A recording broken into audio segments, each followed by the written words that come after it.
أهلا بيكم في الجزء التاني من سلسلة إزاي تعرف تشتري مطبخك. بعد ما اتكلمنا في الجزء الأول عن إيه الفرق بالظبط ما بين الخشب والألمونيوم في المطابخ، ده كان رد فعل العميل. لا، وجهة نظر برضو يا باشمهندس. انا زيك اقتنعت بالخشب، فمطبخي 3 في 3 بقى يكلفني كام؟ حاضر، هنتكلم عن التكلفة برضو، بس خلينا نتكلم على نقطة مهمة الأول، وهي شوية ملاحظات لازم إن أنت تاخد بالك منها كويس قبل ما أنت تنزل أصلا تلف على شركات المطابخ، وإن أنت تشوف الخامات والأسعار، وإن أنت تبتدي إن أنت ترتبها في المكان عندك. طبعا أي حد لما بيجي يشطب شقته، التشطيب بيبقى عبارة عن خطوات أنت نهايتها إن أنت بتحط السيراميك والتشطيبات الكهرباء والسباكة، وخلاص خلص الموضوع على كده.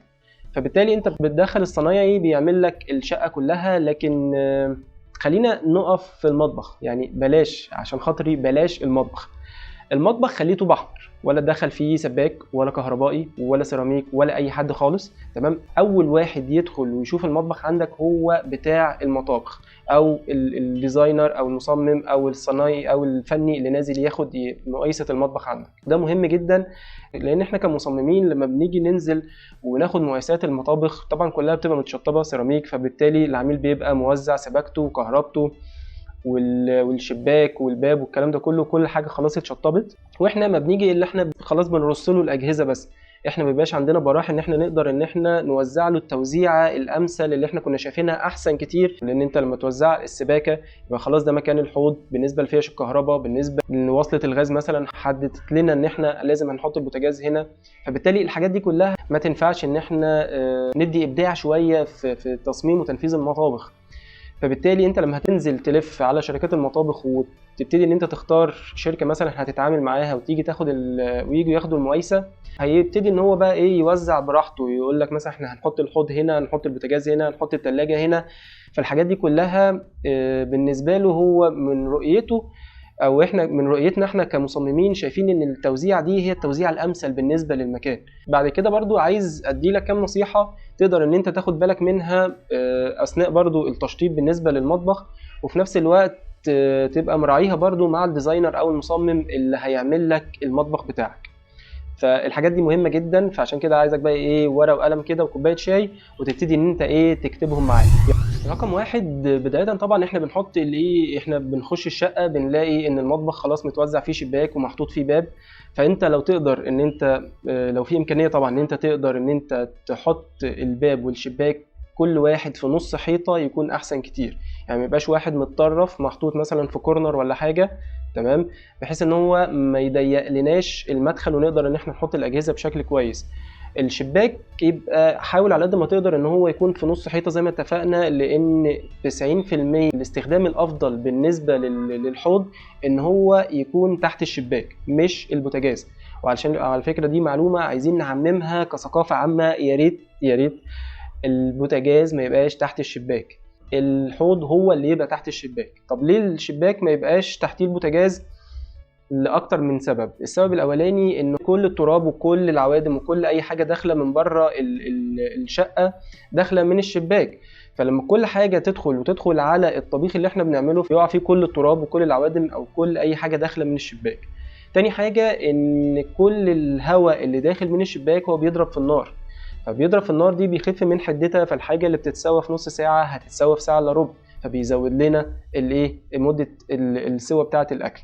الشباك ان هو يكون فوق الحوض مباشرة يكون افضل كتير، لان فكرة ان ست البيت لما بتيجي تقف قدام الحوض بتستخدمه كتير، سواء حتى وخاصة لو مفيش غسالة اطباق وبتقف تغسل مواعين لفترة طويلة، فبتبقى محتاجة براح الهواء اللي هو يقدر ان هو يرطب الجو معاها شوية وهي واقفة المدة الطويلة دي قدام الحوض. الشباك ما يبقاش فوق البوتاجاز، يبقى فوق الحوض، وده مهم جدا. تاني حاجة، احنا زي ما اتفقنا ان انت لما هتنزل تروح تلفوا على شركات المطابخ، والمطبخ بتاعنا هيبقى طوب احمر، يبتدي ان هم من دورهم بيوزعوا لك السباكة والكهرباء على حسب التصميم اللي احنا اتفقنا عليه. فالكهرباء يمكن توزيعها بسيط، لكن السباكة مهم جدا تراعي حاجتين فيهم. اول حاجة ان السباكة بتاعتك تبقى كلها في مكان واحد، كلها في مكان واحد. يعني ايه؟ يعني احنا عندنا الحوض، تمام، جنبه غسالة الاطباق وجنبه غسالة ملابس مثلا، فغسالة الاطباق وغسالة الملابس ما يبقاش وراهم السباكة بتاعتهم، لا، السباكة بتاعتهم سواء التغذية او الصرف يبقى في مكان الحوض. لان مكان الحوض ده هو اللي يبقى متجمع فيه كل السباكه بتاعتنا، ما يخليش الغسالتين بتوعنا طالعين لقدام فيبرزوا اكتر عن مستوى المطبخ، وفي نفس الوقت يبقى سهل الصيانه. يعني احنا لو عايزين نعمل صيانه في سباكه الغسالتين هنفتح وحده الحوض ونعمل الصيانه بتاعتنا، لكن لو احنا حاطين ورا الغسالات هنضطر ان احنا نشيل الغسالات عشان نعمل الصيانه بتاعتنا. فكل توزيعة السباكة تبقى في منطقة الحوض ويخرج منها التغذية والصرف بتوع كل الغسالات. تاني حاجة ان احنا لو عندنا غسالتين، غسالة اطباق وغسالة ملابس، مهم جدا ان غسالة الملابس يكون ليها صرف لوحده، الصرف اللي هو بيصرف المية، بياخد المية وبيصرفها على البلاعات. مهم جدا ان انت يبقى الصرف بتاع غسالة الملابس منفصل، لان احيانا بالدنيا بتتسد لو احنا شغالين على صرف واحد، فالصرف ده ممكن ما يستحملش الاجهزه كلها، انه سواء الغسالتين او الحوض، فبالتالي بيحصل له انسداد، فالانسداد ده ممكن يرجع الميه اللي احنا صرفناها اللي بيبقى فيها بواقي الاكل والحاجات دي كلها فتطلع على الهدوم في الغساله. فضروري صرف غساله الهدوم يكون منفصل لوحده بعيد عن غساله الاطباق والحوض. تالت حاجه معانا وهي ان الاجهزه بتاعتنا لو احنا لسه ما اشتريناهاش نشتريها بيلت ان، اللي هو المسطح والفرن. يعني ما نشتريش بوتاجاز على بعضه اللي هو يبقى بوتاجاز بالفرن بتاعه، لا نشتري مسطح اللي هو بيبقى عباره عن زي عيون بتتحط بيلت ان كده جوه الرخامه، ونشتري فرن بنعمل له دولاب ونحط فيه الفرن بتاعنا.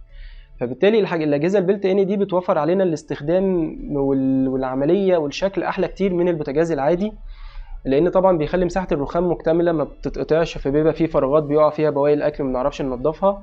ثانيا ان الفرن بيترفع لمستوى عالي، فبالتالي انت ما بتتوطيش عشان تستخدم الفرن، لا انت بتستخدمي الفرن وانت واقفه، فبالتالي بتفتحي وتقفلي الفرن وتشوفي الحاجه اللي جواه وانت واقفه.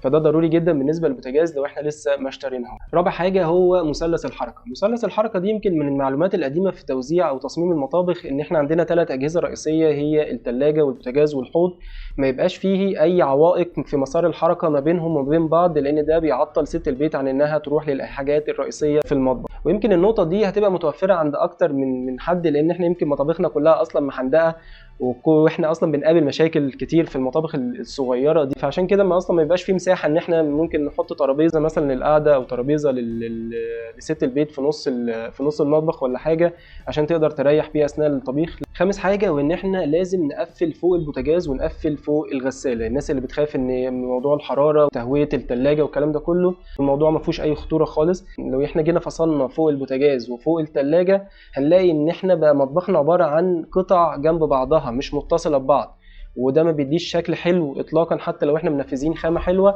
لكن بتحس ان المطبخ متقطع مش واصل ببعضه، فما بيديش الشكل الاجمالي او الشكل النهائي اللي احنا عايزينه في المطبخ. وصلنا لسادس حاجه تقريبا، وهو ان احنا لازم نعمل باسكت زباله مخفي. لازم نعمل الثوم والبصل والحاجات دي بتاعتنا في ادراج مخفيه. الحاجات دي لما بتبقى بره المطبخ بيبقى شكل المطبخ مش لطيف خالص. سابع حاجه ودي مهمه جدا برضو، ان احنا بلاش نكتر في الاكسسوارات على الفاضي. الاكسسوارات بتدينا حريه ان احنا نقدر نستخدم مكان ضيق بشكل كويس، ان هو يسهل علينا ان احنا نقدر نستخدم المكان ده بشكل كويس لو هو ضيق، لو احنا مش هنعرف نوصل له الكلام ده كله.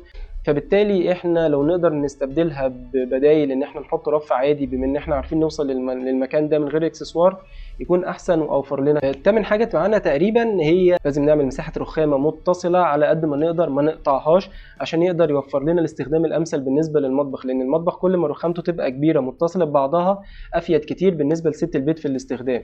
فاحنا عندنا هياكل كبيره زي الثلاجه والديب فريزر، ولو احنا هنعمل مثلا دولاب نظافه او دولاب هنحط فيه الفرن والكلام ده كله، دي هياكل المطبخ دي تبقى جنب بعضها مش متوزعه او متنطوره بشكل عشوائي في المطبخ تقطع لنا الرخامه، وما بيبقاش فيها اي شكل حلو، وفي نفس الوقت الاستخدام ما بيبقاش طبعا احسن حاجه. تاسع او عاشر حاجه تقريبا مش فاكر بقى الرقم كان بقى كام، بس مهم جدا ان انت حله الحوض تبقى كبيره، يعني 70 سم عرض فيما فوق، لان كل ما الحله تبقى كبيره كل ما تبقى اسهل في الاستخدام وعمليه جدا بالنسبه لست البيت عن الحلل اللي هي بتبقى صغيره وكنزه ما بيبقاش فيها براح في الاستخدام بالنسبه لست البيت. اخر حاجه بقى ودي مش عارف هي بقت رقم كام يعني، بس هي عباره عن ان لو احنا المطبخ بتاعنا ضيق، يفضل كتير ان احنا نعمل مطبخنا بالوان فاتحه. ويا ريت يكون لامع كمان. الالوان الفاتحه مع اللمعان الموضوع بيبقى بيدي براح اكتر بالنسبه لشكل المطبخ، وخاصه ان هو كمان لو في اماكن مفتوحه بيبقى شكل الديكور بتاعها كمان بيبقى فيه اجمل. فده يمكن المطابخ الصغيره الالوان الفاتحه مع اللمعان بيبقى الموضوع كويس. ممكن نعمل كونتراست بالنسبه للالوان، ان احنا نعمل رخامه غامقه، يعني نعمل الوان فاتحه للمطبخ كله لكن الرخامه نفسها تبقى غامقه عشان الالوان ترد على بعضها. ده بالنسبه للمطابخ الصغيره. ودي تبقى اخر حاجه بالنسبه لملاحظات تصميم وتشطيب المطابخ. وفي الفيديو الثالث والأخير إن شاء الله هنتعرف مع بعض على أهم سؤال بقى، واللي هو إزاي نختار الخامة الصح، وإزاي نختار المكان اللي هينفذ لنا، ونعرف نسعر مطبخنا على التصميم قبل التنفيذ، وإيه هي أهم الأسئلة اللي لازم نسألها أثناء زيارتنا للمعارض.